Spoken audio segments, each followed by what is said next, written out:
சென்னை மெரினா கடற்கரையில் லட்சக்கணக்கான இளைஞர்கள் மற்றும் மாணவர்கள் தொடர்ந்து நடத்தி வரும் போராட்டம் 5வது நாளை எட்டியுள்ளது.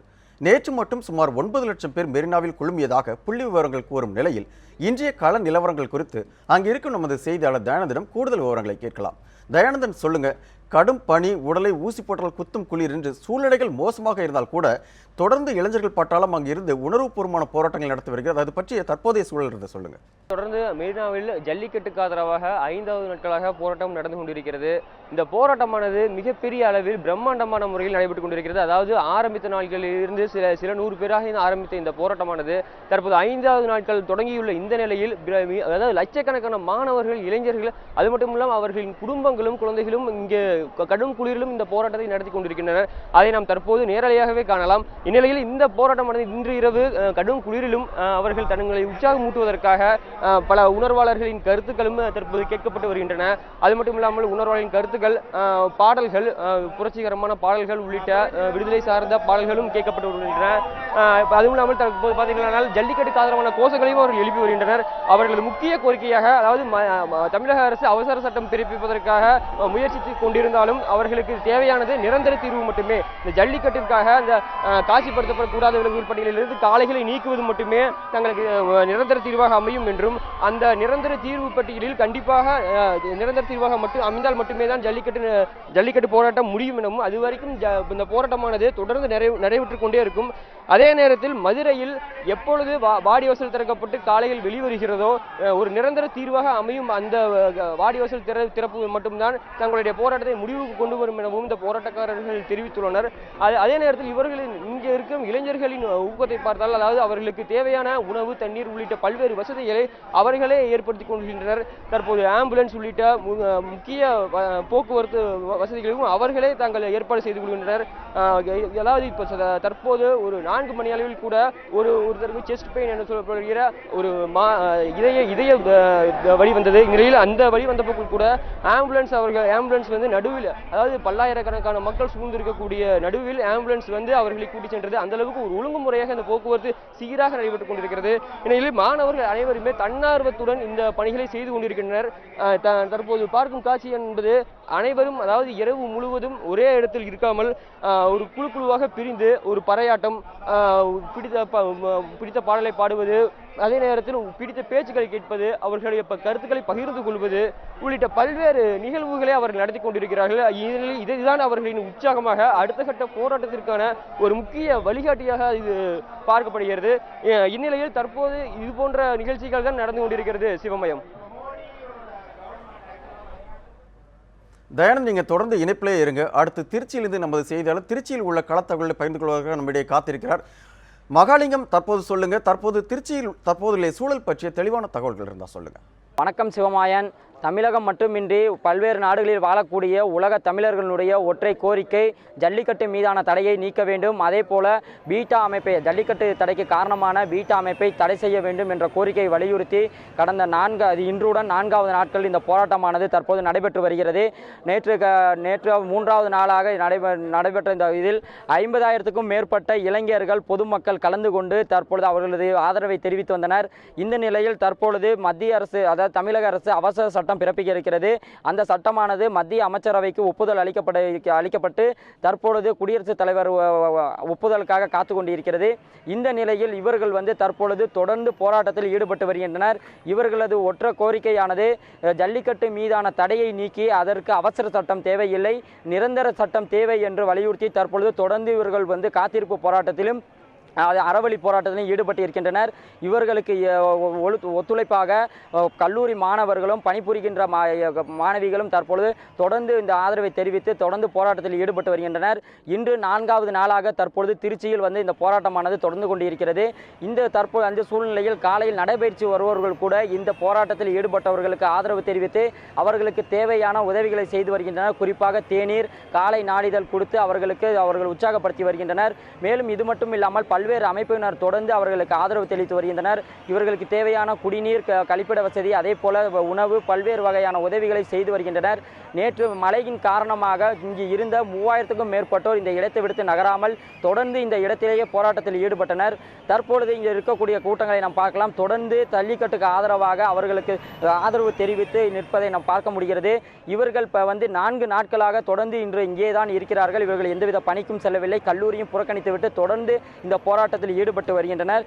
இந்த போராட்டத்தில் ஈடுபட்டுள்ளவர்களுடைய மனநிலை என்னவாக இருக்கிறது? இவர்கள் இரவு நேரங்கள் கடுமையான குளிரையும் பொருட்படுத்தாமல் தொடர்ந்து இந்த போராட்டத்தில் ஈடுபட்டிருக்கின்றனர். இது குறித்து இங்கே போராட்டத்தில் ஈடுபட்டுள்ள இளைஞர்களிடம் கேட்கலாம்.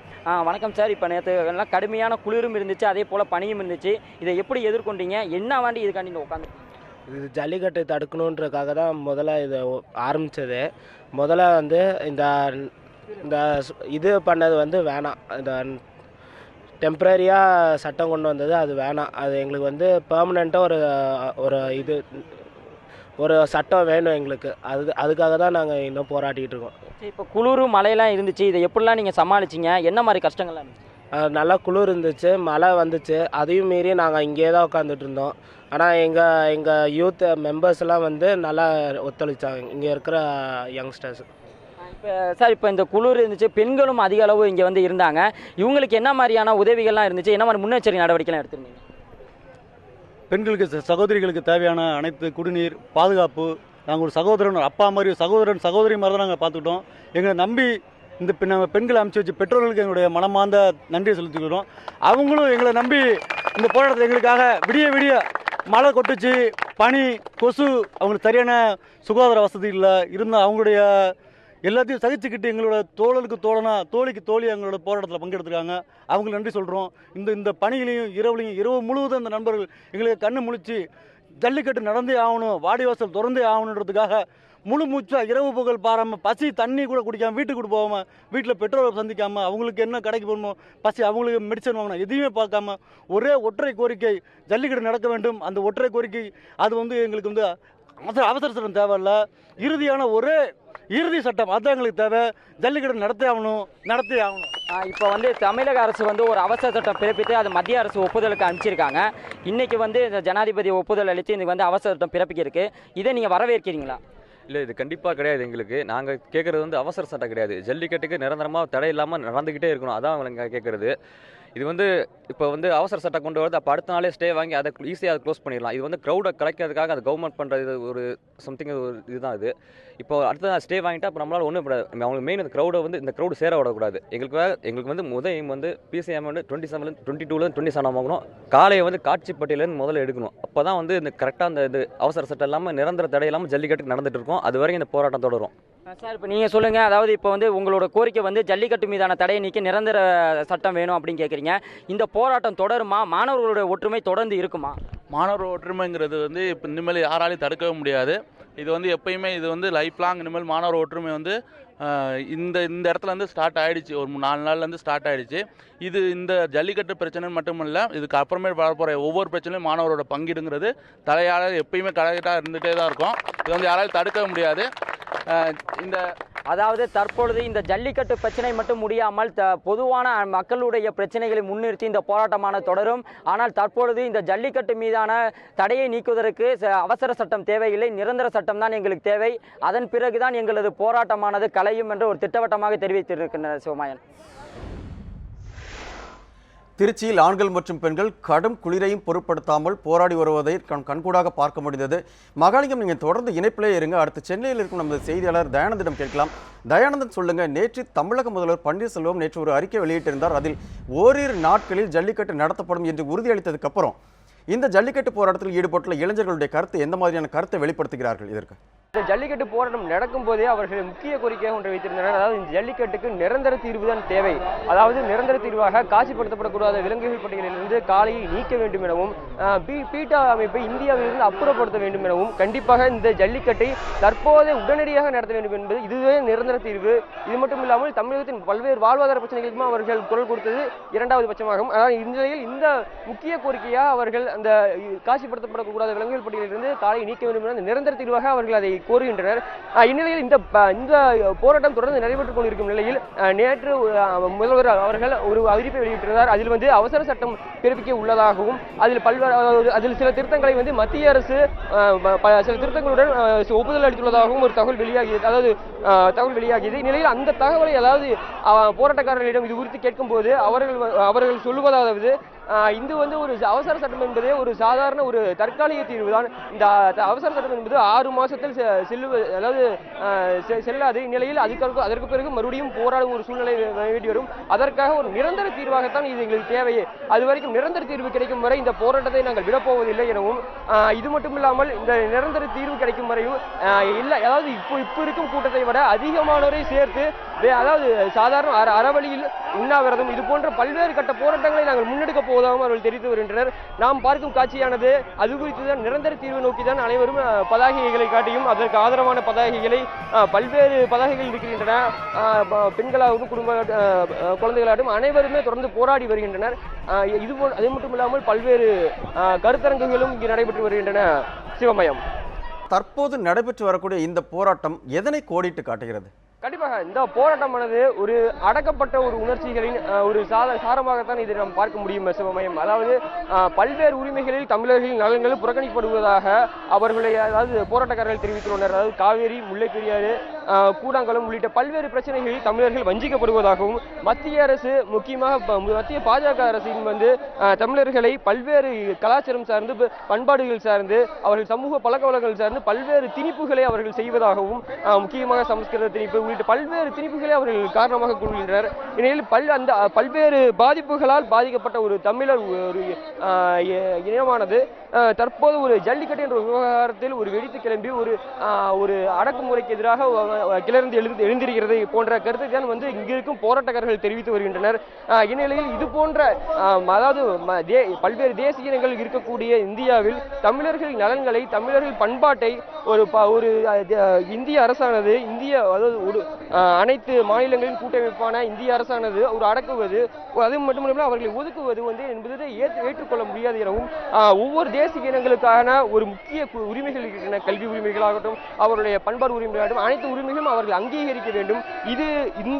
இதுக்கான ஒரு தொடக்க புள்ளிதான் இந்த போராட்டம் என்பதை நம்ம பார்க்க முடியுது. சிவமயம், கண்டிப்பாக சிவமாயன், திருச்சியிலிருந்து நடைபெறக்கூடிய இந்த போராட்டம் 4ஆம் நாளாக இன்று தொடர்ந்து இருக்கிறது. நேற்று 3ஆம் நாள் போராட்டம். அதில் தற்பொழுது 50,000க்கும் மேற்பட்ட இளைஞர்கள், பொதுமக்கள், பெண்கள் உட்பட சிறுவர்கள் என அனைத்து தரப்பினரும் தொடர்ந்து போராட்டத்தில் ஈடுபட்டனர்.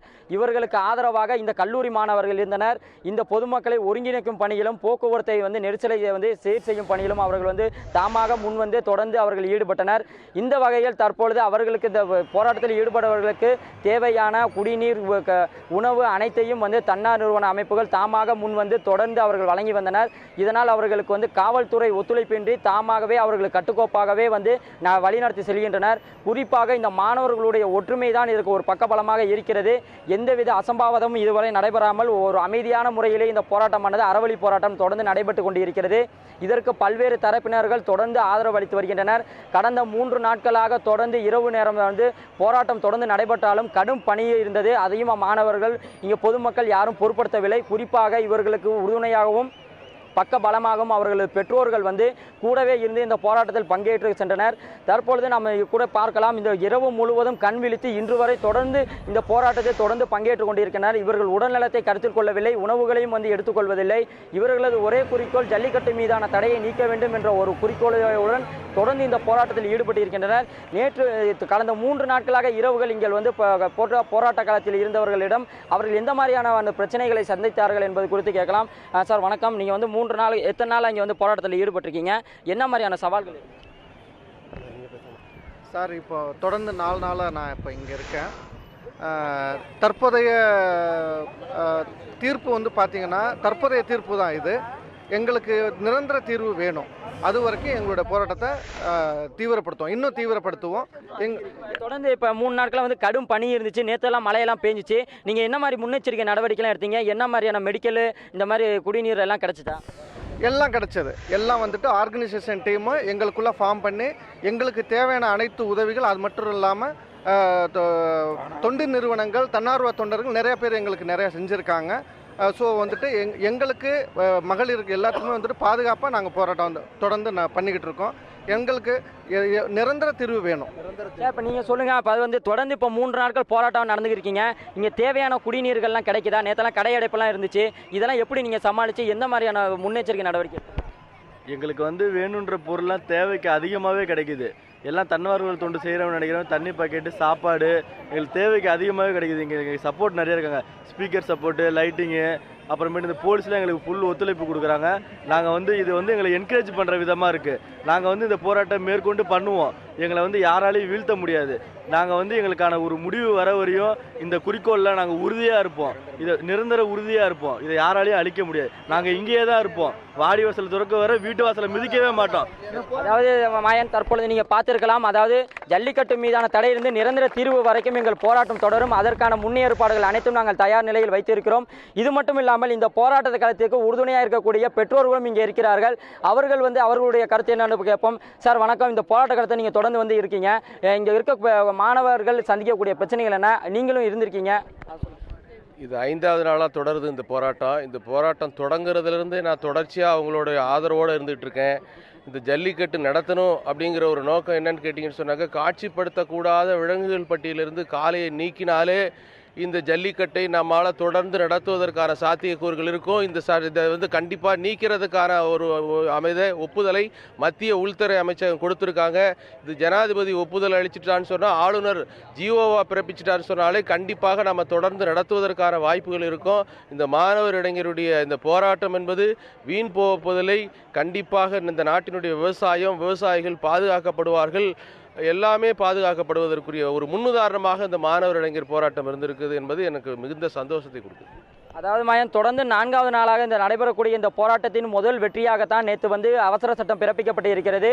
இந்த ஒற்றுமை தொடர்ந்து இருக்குமே ஆனால் இந்த தற்பொழுது நிரந்தர சட்டம் பிறப்பிக்க வாய்ப்புகள் இருக்கும். அதுவரை வந்து மாணவர்கள் இந்த போராட்டத்தை கைவிட என திட்டவட்டமாக தெரிவிக்கின்றனர். மாயன், மகாலிங்கம், நீங்கள் தொடர்ந்து இணைப்பிலே இருங்க. அடுத்து சென்னையில் இருக்கும் நமது செய்தியாளர், சென்னை மெரினா கடற்கரையில் இருக்கும் நமது செய்தியாளர் தயானந்திடம் கேட்கலாம். தயானந்த், நீங்கள் சொல்லுங்கள், தற்போது ஜல்லிக்கட்டுக்கு ஆதரவாக எழுந்த இந்த தன்னெழுச்சி போராட்டம் ஜல்லிக்கட்டு போட்டியோட முடிவு பெறுமா, இல்லை அடுத்து வரக்கூடிய சமூக பிரச்சனைகளுக்கும் தொடர்ந்து அவர்கள் இந்த மாதிரி ஒருமித்த குரல் எழுப்புவார்களா? அது மாதிரியான தகவல் இருந்தால் சொல்லுங்கள். இது போன்ற போராட்டங்கள் அதாவது 5 நாட்களாக நடந்து வந்து கொண்டிருக்கிறது. இந்த 5 நாட்களில் பல்வேறு கட்ட பரிணாம வளர்ச்சிகளை இது கண்டுள்ளது என்றே சொல்லலாம். அதாவது முதல் நாள்களில் இந்த போராட்டமானது ஒரு சாதாரண ஒரு ஜல்லிக்கட்டிற்காகவும் பீட்டாவை அமைப்பை வந்து இந்தியாவிலிருந்து அப்புறப்படுத்த வேண்டும் எனவும் உள்ளிட்ட பல்வேறு சில கோரிக்கைகளுக்காகத்தான் இது வந்து தொடங்கப்பட்டது. ஆனால் தற்போது அதாவது அவசர சட்டம் உள்ளிட்ட பல்வேறு முக்கிய முடிவுகளை தமிழக அரசு எடுத்திருக்கும் நிலையில் இவர்களின் போராட்ட வியூகமானது அடுத்த கட்டமாக தமிழகத்தின் முக்கிய வாழ்வாதார பிரச்சனைகளுக்காக, அதாவது முக்கியமாக விவசாயிகள் தற்கொலை ஏற்கனவே சில மாதங்களாக தொடர்ந்து நடைபெற்றுக் கொண்டிருக்கின்றன. அதனை வந்து சமூகத்தில் எல்லாருமே, அனைத்து தரப்பினருமே ஒரு விவசாய தற்கொலைக்கு கண்டிப்பாக அரசு நடவடிக்கை எடுக்க வேண்டும், நிவாரணம் வழங்க வேண்டும் உள்ளிட்ட பல்வேறு கோரிக்கைகளையும் வலியுறுத்தி வந்தனர்.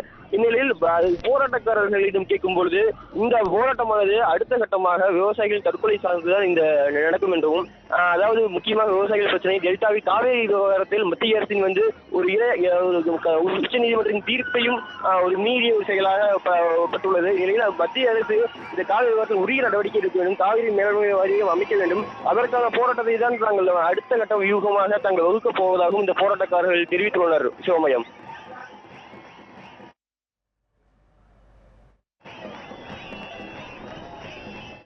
தயானந்த், நீங்கள் தொடர்ந்து இணைப்பிலே இருங்க. அடுத்து நமது திருச்சி செய்தியாளர் மகாலிங்கத்திடம் கேட்கலாம். மகாலிங்கம், சொல்லுங்க, தற்பொழுது அறவழி போராட்டத்தில் யாராவது அரசியலை சார்ந்தவர்களோ இல்லை திரைத்துறையை சார்ந்த யாரேனும் வந்து அந்த மாணவர்களுக்கோ அந்த இளைஞர்களுக்கோ நேரில் வந்து தங்களது ஆதரவை யாரும் தெரிவித்தார்களா? 3 நாட்களுக்கு முன்னாக இந்த போராட்டமானது இந்த தற்போது நீதிமன்ற வளாகத்துக்கு பின்புறம் வந்து நடைபெற தொடங்கியது. அப்போதைக்கு வெறும் 30 மாணவர்கள் மட்டுமே இருந்தனர். மிற்ற இந்த போராட்டத்தில் இந்த பகுதியில் இந்த போராட்டம் நடைபெறுகின்றது என்ற செய்தியை கேட்டவுடனே தன்னெழுச்சியாக தமிழன் என்ற உணர்வோடு ஒவ்வொரு மாணவர்களும் ஒவ்வொரு இளைஞர்களும் இந்த இடத்தில் கூடி தங்களது ஆதரவை தெரிவித்து நேற்று 3வது நாளாக நடந்த இந்த போராட்டத்தில் 50,000 பேர் வந்து கலந்து கொண்டனர். இதனால் திருச்சி மாநகரமே ஸ்தம்பித்தது, போக்குவரத்து பாதிப்பு ஏற்பட்டது. இருப்பினும் அந்த போக்குவரத்து நெரிசலை இங்கே இருக்கக்கூடிய இளைஞர்களை அவர்கள் சீர் செய்தனர். இருந்தாலும் தற்பொழுது இந்த போராட்டத்திற்கு பல்வேறு அமைப்பினர்களும் தொண்டு நிறுவனம் தொடர்ந்து ஆதரவு தெரிவித்து வருகின்றனர். இந்த நிலையில் தற்பொழுது இந்த போராட்ட காலத்தில் 3 நாட்களாக பங்கேற்றிருக்கக்கூடிய இளைஞர்களிடம் கேட்கலாம் யார் யார் வந்தார்கள் என்று. சார், 3 நாளாக இந்த 4வது நாளாக போராட்டம் நடக்கிறது. 3 நாட்களாக நடந்த போராட்டத்தில் எந்த ஒரு அரசியல் கட்சியினர் யாரும் வந்தார்களா, ஒரு ஜாதியை சார்ந்தவர்கள் யாரும் வந்தார்களா, நீங்கள் ஆதரவு எதுவும் ஏற்றுக்கிட்டீங்களா? நாங்கள் எந்த அரசியல் கட்சியும் நாங்கள் ஆதரவு கொடுக்கல. இது வந்து முழுக்க மாணவர்களும் பொதுமக்களும் சேர்ந்து நடத்துகிற போராட்டம். ஏன்னா எந்த அரசியல் கட்சி மேலேயும் எங்களுக்கு நம்பிக்கை இல்லை. அதனால தான் நாங்கள் இந்த 3 வருஷமாக எங்களுக்கு வந்து எங்களுடைய கலாச்சாரத்தை மறுக்கிறதுக்கு உச்சநீதிமன்றத்துக்கும் இந்த மத்திய அரசாங்கத்துக்கும் மாநில அரசாங்கத்துக்கும் எந்த ஒரு உரிமையும் கிடையாது. இன்னொன்று சொல்கிறேன், எங்கள் கலாச்சாரமே தெரியாத ஒரு பீட்டா அமைப்புக்கு இத்தனை ஆதரவு கொடுத்து இவ்வளோ பேரும் வந்து இன்னைக்கு நடக்கும், நாளைக்கு நடக்கும், அடுத்த வருஷம் நடக்கும், இப்படியே வந்து இவங்க சொல்லிட்டு இருக்காங்க. முதல்ல தமிழ் கலாச்சாரத்தை முதல்ல கற்றுக்கணும். எல்லாம் மத்திய அரசாங்கம் முதல்ல முழுசாக தெரிஞ்சுக்கணும். ரெண்டாவது உச்சநீதிமன்ற நீதிபதியாக இருக்கட்டும், தமிழ் கலாச்சாரத்தை பற்றி முதல்ல தெரிஞ்சுக்கிட்டு, இது வந்து எதுவுமே கிடையாது. அவங்க காளைகளை அவங்க வளர்க்குறாங்க. ஒரு ஒலிம்பிக்ஸில் வந்து ஒரு போட்டி நடத்துகிறாங்கன்னா அதில் ஏதாவது ஒரு தப்பு நடந்துச்சுன்னா பெனால்ட்டி பண்ணுவான், இல்லை இது பண்ணுவான், பேன் பண்ணுவான். அதை விட்டுட்டு வந்து டோட்டலாக வந்து எல்லாத்தையுமே பேன் பண்ணணும் அப்படின்னு அவசியமே கிடையாது. சார், இப்போ நீங்கள் சொல்லுங்கள், இப்போ நீங்களும் போராட்டத்தில் இருந்திருக்கீங்க. இப்போ இந்த போராட்டத்தை நடைபெறப்ப எந்த அரசியல் கட்சியினர் யாரும் வந்தாங்களா, உங்களை சந்திச்சாங்களா? இதுக்கு நீங்கள் எதை பதில் சொன்னீங்களா? அரசியல் கட்சியினர் வந்தாங்க, எங்களை வந்து ஆதரவு தெரிவித்தாங்க. ஆனால் அவங்களோட ஆதரவு வந்து நாங்கள் பெற்றுக்கொள்ளல. உங்கள் ஆதரவு இருக்கட்டும், உங்கள் சப்போர்ட் இருக்கட்டும். ஆனால் நாங்கள் வந்து எங்கள் பிரச்சனை நாங்களே பார்த்துக்குறோம். அரசியல் கட்சிகளை நம்பி நாங்கள் மாணவர் சமுதாயம் இல்லை. உங்களை நம்பி இந்த மாணவர் சமுதாயம், இளைஞர் சமுதாயம் கெட்டு போனது தான் மிச்சம். அவங்கள நம்பி நாங்கள் இல்லை. எங்கள் பிரச்சனையை வந்து இதே அரசியல் கலந்துருந்துச்சுன்னா இந்த போராட்டம் வந்து இவ்வளோ வெற்றிகரமாக மாறி இருக்காது. அரசியல் கலக்காமல் ஒவ்வொரு இளைஞரும் தன்னெழுச்சியாக இருக்கிறதுனால தான் இந்த போராட்டம் வந்து இவ்வளோ தூரம் இரவு போகலாம் இத்தனை நாள் நீடிச்சிருக்கு. எங்களுக்கு எந்த அரசியல் கட்சியோட சப்போர்ட்டும் தேவையில்லை.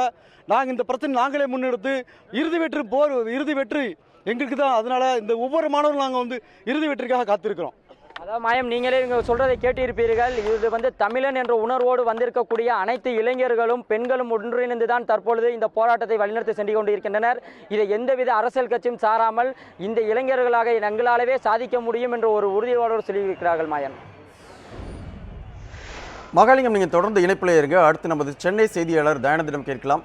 தயானந்த், நீங்கள் சொல்லுங்க, ஜல்லிக்கட்டு நடத்துவதற்கான அவசர சட்டம் குறித்து ஒருவேளை இன்னைக்கு தமிழக அரசு வந்து உறுதியான அறிவிப்பை வெளியிட்டாங்கன்னா இன்னைக்கு இந்த போராட்டத்தை முடித்துக் கொள்வதற்கான வாய்ப்பு ஏதாவது இருக்குதா? முக்கியமாக அந்த 5வது நாட்களான போராட்டத்தில் போராட்டக்காரர்களுக்கு தெரிவிக்கும் கருத்தானது, அதாவது இந்த அவசர சட்டத்தை அவர்களை வந்து கண்டிப்பாக முதலில் கோரிக்கையாக வைத்தார்கள். இந்த அவசர சட்டம் என்பது தற்காலிக ஒரு நிவாரணமாக இல்லாமல் நிரந்தர தீர்வாக இருக்க வேண்டும். காட்சிப்படுத்தப்படாத பட்டியலிலிருந்து காளைகளை உடனடியாக காளைகளை அகற்ற வேண்டும். அதுதான் இந்த பிரச்சனைக்கு நிரந்தர தீர்வாக அமையும். அது மட்டும் இல்லாமல் ஜல்லிக்கட்டை உடனே நடத்த வேண்டும். இது போன்ற பல்வேறு கோரிக்கைகள் வலியுறுத்தி தான் தற்போதும் போராட்டம் நடைபெற்றுக் கொண்டிருக்கிறது. இந்நிலையில் இன்று தமிழக அரசு இது போன்ற விஷயங்களில் நிரந்தர தீர்வை அறிவித்தால் அடுத்து அவர்களுடைய போராட்டமானது விவசாயிகள் தற்கொலை, டெல்டா விவசாயிகள் பாதிப்பு, அது மட்டும் இல்லாமல் அவருடைய காவிரி பிரச்சனையில் காவிரி மேலாண்மை வாரியம் அமைப்பது உள்ளிட்ட பல்வேறு பிரச்சனைகளை நோக்கியும் தமிழகத்தில் முக்கிய வாழ்வாதார பிரச்சனைகளாக காவிரி, முல்லை பெரியார் உள்ளிட்ட பல்வேறு பிரச்சனைகள் இருக்கின்றன. அவர்கள் பல்வேறு பிரச்சனைகளை பற்றி பேசுவதற்காகவும் அடுத்த கட்ட போராட்டங்களை வகுப்பதற்காகவும் அவர்கள் தீர்மானித்துக் கொண்டிருக்கிறார்கள். இந்நிலையில் இந்த போராட்டமானது அடுத்த கட்டமாக உண்ணாவிரதம், இது போன்ற பல்வேறு போராட்டங்களில் ஈடுபடவும் இந்த மாணவர்கள் வாய்ப்புள்ளது. தற்போது வரை இந்த போராட்டமானது மிகவும் கட்டுக்கோப்பாகவும் மிகவும் உறுதிப்படவும் இந்த வலிமை மிக்கவும் பிரம்மாண்டமாக நடைபெற்றுக் கொண்டிருக்கிறது. இந்நிலையில் தற்போது நம்முடைய போராட்டக்காரர்கள் அவர்களிடமே கருத்துக்கள் கேட்கலாம். சார், சொல்லுங்க, இந்த ஜல்லிக்கட்டு போராட்டத்தின் நோக்கம் என்ன? உங்களுடைய கருத்தை பற்றி பதிவு செய்யுங்க. ஜல்லிக்கட்டு போராட்டத்தின் ஃபர்ஸ்ட் பாயிண்ட் வந்து நம்ம நாட்டு மாடை வந்து நம்ம காப்பாற்றணும். இப்போ வந்து ஜெர்சி மாடுன்னு சொல்லிட்டு உள்ளே எடுத்துகிட்டு வந்துட்டு எல்லாமே ஜிஎம்ஓ ஜெனட்டிக்கலி மாடிஃபைடு ஃபுட்டை வந்து எல்லாமே இன்ஜெக்ட் பண்ணுறாங்க. தமிழக அரசு தற்போது அவசர சட்டம் பிறப்பிக்க போகிறதா சொல்லியிருக்காங்க. இதில் நீங்கள் அதை எப்படி பார்க்குறீங்க? சரி, அவசர சட்டம்ன்றது ஃபார் த டைம் பீயிங் அவங்க கொடுத்துருக்க மாட்டாங்க எங்களுக்கு தெரியுது. பட் இது வந்து பெர்மனண்ட்டாக எவ்ரி இயர் நாங்கள் போராடக்கூடாது. அதுக்காக தான் இவ்வளோ பேர் இங்கே போராடிட்டு இருக்காங்க. ஒரு வாட்டி எங்கள் உரிமைக்காக நாங்கள் ஒரு வாட்டி போய் அவங்ககிட்ட கையேந்தக்கூடாது சார். எதுவுமே எல்லாமே எங்களுக்கு தானாக நடக்கணும். அதுதான் எங்களோட போராட்டமே. இப்போது சைலண்ட் ப்ரொடெஸ்ட் நடந்துட்டு இருக்கு. எந்த விட எதுவுமே கிடையாது. எல்லாமே யங்ஸ்டர்ஸ். இதுதான் எங்களுக்கு தேவை. ஏன்னா இது ஒரு அடையாள போராட்டமாக இருந்துடக்கூடாது. ஏன்னா எல்லா அரசியல் கட்சியும் வந்து ஒரு அடையாள போராட்டத்தை பண்ணிட்டு போய் ஜெயிலில் உட்காந்துட்டு ஒரு நாள் வந்து ரிலீஸ் ஆகிட்டு போயிட்டு அடுத்த வருஷத்துக்கு அடுத்த புறம் போயிடலான்றது கிடையாது. நாங்கள் ஒரு முறை இறங்கியிருக்கோம். இது 5வது நாளாக போயிட்டு இருக்கு. இந்த 2 வருஷமாகவே தடையில தான் இருக்குது. ஆனால் எந்த ஒரு ஆக்ஷனும் எடுக்கல. ஆனால் இன்றைக்கி நான் ஒரு 2 நாள் இருந்ததுக்கப்புறம் 3வது நாளே போகிறாங்க. ஏன்னா எங்களோட உறுதி இதில் தெரியுது. இதனால் இது நடந்து முடிகிறவர்களும் இங்கேருந்து கிளம்ப மாட்டோம். இப்போ தமிழக அரசு அவசர சட்டம் பிறப்பிக்க ஒரு நிலையில் இந்த அவசர சட்டத்தை பற்றி நினைக்கிறீங்க ஒரு நிரந்தர தீர்வாக இருக்கும்னு நினைக்கிறீங்களா? இது வந்து ஒரு ஏமாற்றம் அளிக்கக்கூடிய சாதாரண ஒரு தீர்வாக தான் இருக்குன்னு நினைக்கிறீங்களா? இல்லை, என்னை பொறுத்த வரைக்கும் இந்த அவசர சட்டம் வந்து நிரந்தர தீர்வு கொடுக்கவே கொடுக்காது. இப்போ இத்தனை பேர் போராடுறாங்க இல்லையா, இந்த போராட்டம் வந்து நான் இது ஒரு ஆரம்ப புள்ளியாக தான் பார்க்குறேன். இதை வச்சு இது அடுத்து என்ன பண்ணலான்னு இப்போ பார்த்தீங்கன்னா இந்த அவசர சட்டம் வந்து சும்மா இன்னைக்கு கண் துடைப்புக்காக இந்த ஆக்சுவலி உங்களுக்கு தெரிஞ்சிருக்கும்னு நினைக்கிறேன். சுப்ரீம் கோர்ட் வந்து 1 வாரம் வந்து இது கொடுத்துருக்காங்க. 1 வாரம் அப்புறம் திரும்ப ரீஅப்பீல்னு சொல்லியிருக்காங்க. திரும்ப ரீஅப்பீல் பண்ணி இதுக்கு தடை வாங்கிட்டா என்ன பண்ணுவீங்க? 1 வாரம் நீங்கள் ஜல்லிக்கட்டு நடத்துருவீங்க. அதுக்கப்புறம் இப்போ இங்கே இருக்கவங்களாம் ஏமாற்ற போறீங்களா? எனக்கு அது வேண்டாம். எனக்கு நிரந்தர சட்டம் வேணும். என்னை பொறுத்த வரைக்கும் இங்கே யாரும் வந்து இன்னைக்கு கொடுக்குற நிரந்தர தீர்வு வேணுங்கிற வரைக்கும் யாரும் இங்கேருந்து போகக்கூடாது. நாங்கள் போக மாட்டோம். இதான் என்னோட ஒரே கருத்து. நாங்கள் போக மாட்டோம். ஒருவேளை இந்த அவசர சட்டத்தில் நிரந்தர தீர்வு இல்லைன்னா உங்களை அடுத்த கட்ட போராட்டம் எப்படி நீங்க நிர்மாணிப்பீங்க? இதை நான் கண்டினியூ பண்ணிட்டே இருக்க போறோம். அவ்வளவுதான். எங்களுக்கு வந்து 5 நாள்ன்றது 50 நாள் கூட ஆகட்டுங்க. எங்களுக்கு நாங்கள் இந்த இடத்த விட நகர போறது இல்லை. ஏன்னா நீங்க எத்தனை நாள் ஏமாற்ற முடியும்? ஜல்லிக்கட்டு நடந்தாலுமே அது நிரந்தரமா இருக்கணும். இப்போ உங்களுக்கு தெரியும் இல்லையா, 1 வாரம் நடத்திட்டு திரும்ப இவங்க வந்து பீட்டாவோ யாரோ வந்து இதை வந்து திரும்ப ஒரு அப்பீல் பண்றாங்க. அன்னைக்கு வந்து நீங்க திரும்ப இது பண்ணுங்க. அடுத்த வருஷம் நாங்கள் இங்கே வந்து உட்காரக்கூடாது. இது வந்து ஒரு நிரந்தர தீர்வா இருக்கணும். இந்த டெம்பரவரி ஆர்டினன்ஸ் எங்களுக்கு தேவையில்லை. அதாவது இப்போ நீங்களே போராட்டக்காரர்களுக்கு ஒரு கருத்தை கேட்டிருப்பீங்க. அதாவது தங்களுடைய போராட்டத்தின் ஒரு அங்கமாக தங்களுக்கு நிரந்தர தீர்வு மட்டும் தான் வேணும். டெம்பரரி தீர்வு எங்களுக்கு இந்த தற்காலிக தீர்வு எங்களுக்கு தேவையில்லை. அது வரைக்கும் 50 நாட்கள் ஆனாலும் இந்த போராட்டம் தொடர்ந்து நடைபெறுங்கிறதா இந்த போராட்டக்காரர்கள் வலியுறுத்தி சொல்லியிருக்காங்க. சிவமயம். தயானந்த், நீங்கள் தொடர்ந்து இணைப்பில் இருங்க. அடுத்து திருச்சியில் இருக்கும் நமது செய்தியாளர் மகாலிங்கம் கேட்கலாம். மகாலிங்கம், சொல்லுங்க, தற்போது நீங்கள் இருக்கக்கூடிய திருச்சி பகுதியிலேயே எத்தனை மாணவர்கள், எத்தனை இளைஞர்கள் இருப்பார்கள்? அவர்கள் முக்கியமான கோரிக்கையாக எத்தனை கோரிக்கைகள் கையில் எடுத்து வலியுறுத்திக் கொண்டிருக்கிறார்கள்? அங்கு இருக்கக்கூடிய மாணவர்கள் மற்றும் இளைஞர்கள் மட்டும்தான் இந்த போராட்டத்தில் கலந்து கொள்கிறார்கள், இல்லை குடும்பமாக யாரேனும் வந்து கொண்டிருக்கிறார்களா? அந்த மாதிரியான சூழ்நிலைகள் எதுவும் நிலவுகிறதா? ஏற்கனவே முன்பே குறிப்பிட்டது போல இந்த முதல் நாள் போராட்டத்தின் போது வெறும் 30 மாணவர்கள் மட்டுமே இந்த பகுதியில் இருந்தனர். அவர்களை காவல்துறையினர் இந்த இடத்தில் போராட அனுமதி மறுக்கப்பட்டது. ஆனால் இருந்தாலும் நாங்கள் இந்த இடத்தில் தான் வந்து போராட்டம் நடத்துவோம் என்று உறுதியோடு அமர்ந்திருந்தனர். இவர்களுக்கு ஆதரவாக திருச்சி மாவட்டத்திலிருந்து பல்வேறு பகுதியை சேர்ந்த தனியார் மற்றும் அரசு கல்லூரி மாணவ மாணவிகளும் தனியார் நிறுவனத்தில் பணிபுரியக்கூடிய இளைஞர்களும் வந்து ஆதரவு தெரிவித்து தொடர்ந்து இந்த 3 நாட்களை கடந்து 4வது நாட்களாகவும் இந்த போராட்டத்தில் ஈடுபட்டு இருக்கின்றனர். இவர்களது முதல் நாள் ஆரம்பத்தில் 30 பேர் இருந்த நிலையில் நேற்று வரை 50,000க்கும் மேற்பட்டோர் இந்த பகுதியில் கூடியிருந்ததால் திருச்சி மாநகரமே ஸ்தம்பித்திருக்கிறது. சென்னையை அடுத்தாற்போல் தற்பொழுது திருச்சியில் தான் கூட்டம் அதிகமாக இருந்ததாகவும் தகவலும் வெளியாகிருக்கிறது. இந்த இளைஞர்களுடைய ஒற்றுமை வந்து கடைசி வரை இருக்கும். தொடர்ந்து இந்த போராட்டமான இருக்கும். இந்த போராட்டம் ஒருபோதும் கையாது. அதே போல இந்த ஒற்றுமை நீங்காது என்றும் தெரிவித்திருக்கின்றனர். இந்த போராட்டத்திற்காக வந்து பெற்றோர்கள் வந்து முழு அளவு ஆதரவு தெரிவித்திருக்கின்றனர். அவர்களுக்கு உதவிகரமாகவும் இருந்து வந்திருக்கின்றனர். குறிப்பாக பெண்கள் வந்து இரவு முழுவதும் இங்கே கண்விழித்திருப்பதால் அவர்களுக்கு ஏற்படக்கூடிய உடல்நலை குறைவு அனைத்தையும் அவர் சரி செய்வதற்காக உறுதுணையாக இருந்தனர். அவர்களுக்கு ஏதுவாக இங்கே மருத்துவ வசதிகளும் செய்யப்பட்டிருந்தது. அதே போல காவல்துறையினர் 24 மணி நேரமும் பாதுகாப்பு பணியில் ஈடுபட்டிருந்தனர். இதுபோன்று தொடர்ந்து பல்வேறு முன்னெச்சரிக்கை நடவடிக்கை எடுக்கப்பட்ட பிறகு தொடர்ந்து இந்த 4வது நாளான போராட்டம் இன்றும் நடைபெற்று கொண்டிருக்கிறது. இவர்களுக்கு இன்னமும் நிறைய வணிகர் சங்கங்கள், லாரி ஓட்டுநர்கள், ஆட்டோ ஓட்டுநர்கள் என பலதரப்பட்ட மக்கள், அதாவது கட்சியை சாராத பொதுமக்கள் அனைவரும் தொடர்ந்து இந்த போராட்டத்தில் பங்கேற்று வருகின்றனர். இவர்களது ஒற்றை கோரிக்கையானது ஜல்லிக்கட்டு மீதான தடையை நீக்கி நிரந்தர தீர்வு வர வேண்டும். அதே போல இந்த ஜல்லிக்கட்டு தடைக்கு காரணமாக இருந்த பீட்டா அமைப்பை இந்தியாவை விட்டு வெளியேற்ற வேண்டும் என்ற கோரிக்கையை தான் வைத்திருக்கிறார்கள்.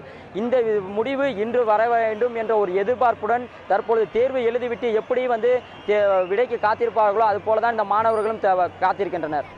மாயன், அவசர சட்டம் தேவையில்லை, எங்களுக்கு நிரந்தர தீர்வு வேண்டும், நிரந்தர சட்டம் வேண்டும் என்பதை திருச்சி இளைஞர்கள் வலியுறுத்துவதை தங்கள் பேட்டியின் மூலமாக காண முடிந்தது. தொடர்ந்து இணைப்பிலே இருங்க மகாலிங்கம். அடுத்து சென்னையில் இருக்கும் நமது செய்தியாளர் தயானந்திடம் கேட்கலாம். தயானந்த், சொல்லுங்க, தற்பொழுது இன்றைக்கு சனிக்கிழமையாக இருப்பதால் பெரும்பாலான ஐடி ஊழியர்கள் வருவதற்கான வாய்ப்புகள் அதிகமாக இருக்கிறது. அது மட்டுமின்றி தனியார் நிறுவனங்கள் சார்ந்த பல பேர் குடும்பமாக வருவதற்கான வாய்ப்புகள் அதிகம் இருக்கிறது. இதனை எப்படி போலீசார் எதிர்கொள்ளப் போகிறார்கள்? எந்த அளவுக்கு பாதுகாப்பு ஏற்பாடுகள், எந்த அளவுக்கு முன்னெச்சரிக்கை ஏற்பாடுகள் செய்யப்பட்டிருக்குது? அது குறித்த தகவல் இருந்தால் சொல்லுங்கள். இந்த போராட்டம் தொடர்ந்த 5 நாட்களாகவே நடைபெற்றுக் கொண்டிருக்கும் என்பதை நம்ம முன்னாடியே பதிவு செய்திருந்தோம். இந்த 5 நாட்களிலும் சரி மிகவும் கட்டுக்கோப்போடு தான் இந்த போராட்டம் வந்து நடைபெற்றுக் கொண்டிருக்கிறது. அதாவது பாதுகாப்பு குளறுபடிகள் எந்த அளவுலையுமே இல்லை. இல்லை. அதாவது போக்குவரத்து காவலர்களாகட்டும், காவல்துறையினர் ஏராளமானோர் இங்கு குவிக்கப்பட்டிருந்தாலும் மாணவர்களே தன்னிச்சையாக எழுந்து வந்து அவர்களுக்கு தேவையான வசதிகளை அவர்களே செய்து கொள்வதாலும், அது மட்டும் இல்லாமல் போக்குவரத்து உள்ளிட்ட பல்வேறு வசதிகளை அவர்களே சீர் செய்து கொள்வதாலும் இங்கே ஏராளமான பெண்கள் திரண்டுள்ளனர். அதாவது வயதான முதியவர்களும் சரி, பெண்களும் சரி, குழந்தைகளும் சரி ஏராளமானோர் திரண்டு கொண்டிருக்கிற நிலையில் அவர்களுக்கு உரிய பாதுகாப்பு தன்னார்வலரான மாணவர்களும் இளைஞர்களும் வழங்கி கொண்டிருக்கின்றனர். பெண்களுக்கு முக்கியமாக எந்த விதமான அசம்பாவிதமும் இங்கு நடைபெறவில்லை. மிகவும் கட்டுக்கோப்போடு தான் இந்த போராட்டம் நடைபெற்றுக் கொண்டிருக்கிறது. அதை தான் நான் தற்போது பார்க்கிறோம். அங்கு நாம் பார்க்கும் காட்சியானது வந்து அனைத்து பதாகைகளையும் ஏந்தி அவர்கள் தொடர்ந்து போராடி வருகின்றனர் என்று நாம் பார்க்க முடியும். இந்நிலையில் இரவு முழுவதும் கடும் குளிரில் அவர்கள் போராடிய அவர்கள் தற்போது காலை 6 மணி அளவில், அதிகாலை அளவில் அவர்கள் பதாகைகளை ஏந்தி ஜல்லிக்கட்டுக்கு ஆதரவாக தொடர்ந்து போராட்டம் நடத்தி வருகின்றனர். இந்நிலையில் நாம் நிற்கும் இந்த காட்சியானது ஏராளமான கூட்டம் இருக்கின்றது. இந்த கூட்டமானது தொடர்ந்து கருத்து பகிர்வுகளையும் தங்களுடைய உணர்வுகளையும் தொடர்ந்து பிரதிபலித்து வருகின்றனர். இந்நிலையில் அடுத்து, அதாவது இன்று அநேகமாக ஐடி ஊழியர்கள் குடும்பமாக, அதாவது இப்போ தற்போது 4 லட்சம் அளவில் இங்கே மெரினா கடற்கரையில் கூடியிருந்தனர். அதை தான் பார்க்க முடிந்தது. இந்நிலையில் தற்போது இதைவிட கூட்டம் கண்டிப்பாக அதிகமாகும் என்றுதான் தெரிகிறது. தொடர்ந்து 5 நாளில் ஒவ்வொரு நாளுக்கும் தொடர்ந்து கூட்டம் அதிகரித்து வருவதை நாம் காண முடிகிறது. தற்போது இன்றும் நேற்றைய கூட்டத்தை விட இன்று அதிகமாகவே காணப்படும் என்பதும், அதே நேரத்தில் காவல்துறையினரும் அதிக அளவில், அதாவது இருந்தாலும் அவர்களுக்கு பெரிய அளவில் பதட்டமோ எந்த விதமான ஒரு பரபரப்போ கிடையாது. ஏனெனில் மாணவர்களே அவர்கள் வேலைகளை செய்வதால் அவர்களுக்கு வேறு எந்த விதமான ஒரு வேலைகளும் ஒரு பரபரப்பும் இல்லாத சூழ்நிலை தான் காணப்படுகிறது. சிவமயம்.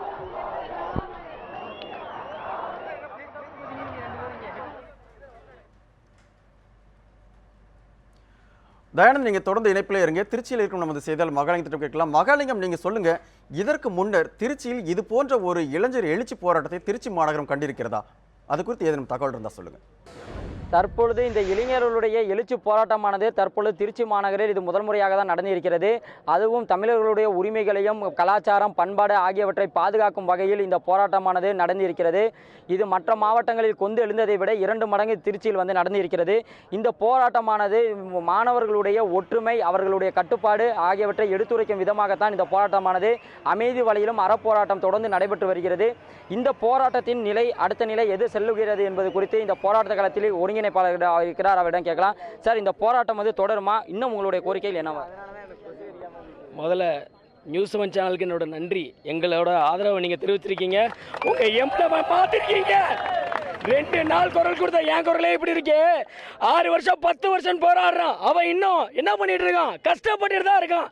அதனால சொல்கிறேன், எங்கேருந்தோ அந்த பீட்டா எங்கள் ஜல்லிக்கட்டை ஒழிக்கிறல்ல, உன் பீட்டாவை பற்றி இன்டர்நெட்ல நான் காட்டுறேன். முடிஞ்சா பீட்டாவை எல்லாரும் சேர்ந்து ஒழிப்போமா? முடியுமா? பாருங்க, பீட்டா என்ன பண்ணுது? ஸ்லாட்டர் ஹவுஸ் பண்ணுது. இது என்னது? பீட்டா என்ன பண்ணுது? முடிஞ்சா பீட்டாவை ஒழிங்க. பீட்டா ஒழிஞ்சாலும் எல்லா பிரச்சனையும் நமக்கு தானா ஒழியும். நியூஸ் 7 சேனலுக்கு என்னோட நன்றி. சொல்லுங்க, இந்த போராட்டமானது ஜல்லிக்கட்டோட முடிஞ்சிருமா, இல்ல தொடர்ந்து இந்த போராட்டமானது நீடிக்குமா? ஜல்லிக்கட்டில் துள்ளி குதித்து வரும் எங்கள் வீட்டு பிள்ளை காளை, அதோட முதுகெலும்பான விவசாயமும் எங்களுக்கு மிகவும் முக்கியமாக உள்ளது. விவசாயம் ஒரு நாட்டில் ஒழுங்காக உள்ளது என்றால் அந்த நாட்டில் உள்ள பொருளாதாரம் உயரும். பொருளாதாரம் உயர்ந்தால் மக்களுடைய வாழ்வாதாரமும் உயரும். ஆகையால் எங்களுடைய முழு ஆதரவும் ஜல்லிக்கட்டு முதல் விவசாயம் வரையும் கண்டிப்பாக இருக்கும். அதுக்கான முழு தீர்வு கிடைக்கும் வரை எங்களது போராட்டம் ஓயாது. கண்டிப்பாக மாயன், நீங்கள் கேட்டிருப்பீங்க, இந்த போராட்டமானது இதுவரை முடியாது. ஏற்கனவே ஒரு நபர் பேசியது, அவருடைய எழுச்சி உரை நீங்களே பார்த்திருப்பீர்கள். இளைஞருடைய எழுச்சி, ஒற்றுமை எந்த அளவுக்கு இருக்கிறது என்பதை உங்களால் கண்கூடாக பார்க்க முடிந்தது. இந்த ஒற்றுமையானது தொடர்ந்து அனைத்து பிரச்சனைகளுக்கும் இருக்கும் என்று தெரிவிக்கின்றனர். மாயன். மகாலிங்கம், நீங்கள் தொடர்ந்து இணைப்பிலே இருங்க.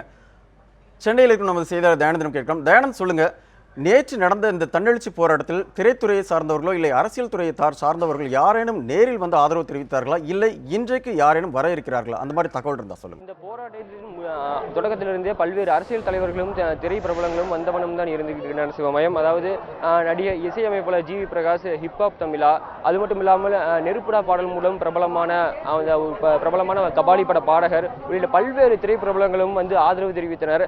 மாணவர்களுக்கு உற்சாகமூட்டும் வகையில் ஜல்லிக்கட்டுக்கு ஆதரவாக தங்களுடைய குரல்களை உயர்த்தி சொல்லினர். அது மட்டும் இது வந்து மாணவர்கள் பெரும் உற்சாகமாகவும் இளைஞர்களுக்கு அடுத்த கட்ட முக்கியமான போராட்டத்தை ஈடுகட்டுவதற்காகவும் அவர்களுடைய உணர்ச்சியை பெருக்குவதற்காகவும் இது உதவியது. இதனிடையே அரசியல் தலைவர், அதாவது இந்த போராட்டமானது முழுக்க முழுக்க அரசியல் சாராத பல்வேறு கட்சிகள் சாராத போராட்டமாகத்தான் தற்போது நடைபெற்றுக் கொண்டிருக்கிறது. இந்நிலையில் இந்த ஒரு காரணத்திற்காக பல்வேறு அரசியல் தலைவர்கள் இந்த போராட்டத்திற்கு வந்து தங்களுடைய ஆதரவை தெரிவிக்காத வண்ணம் தான் இருக்கின்றனர். முக்கியமாக அலங்காநல்லூரில் சீமான் அவர்கள் வந்து நாம் தமிழர் கட்சியின் தலைமை ஒருங்கிணைப்பாளர் சீமான் அவர்கள் வந்து தங்கள் ஆதரவை தெரிவித்தார். இயக்குனர் அமீர் வந்து இந்த போராட்டத்திற்காக ஆதரவு தெரிவித்தார். இது போன்ற பிரபலங்கள் வந்து தொடர்ந்து தங்களை ஆதரவை தெரிவித்துக் கொண்டிருக்கிறார். அது மட்டும் சமூக வலைதளங்களில் நடிகர் விஜய் உள்ளிட்ட முக்கிய பிரபலங்களும் கிரிக்கெட் பிளேயர் சேவாக் உள்ளிட்ட பல்வேறு விளையாட்டு ஆர்வலர்களும் விளையாட்டு வீரர்களும் இந்த போராட்டத்திற்காக ஆதரவு தெரிவித்து வருகின்றனர். தற்போது மெரினாவில் பார்த்தீங்கன்னா இது போன்ற சில திரைப்படங்களும் சில அரசியல்வாதிகளும் மட்டும்தான் வந்து ஆதரவு தெரிவித்து வருகின்றனர். அதாவது அரசியல் சாராத போராட்டம் என்பதால் முக்கிய அரசியல் தலைவர்கள் பெரிதாக யாரும் வரவில்லை சிவமயம். அது மட்டும் இல்லாமல் இன்றும் தற்போது வேறு எந்த நடிகர்களும் வருவதாக தகவல்களும் தற்போது வரை நமக்கு கிடைக்கப்பெறவில்லை சிவமயம்.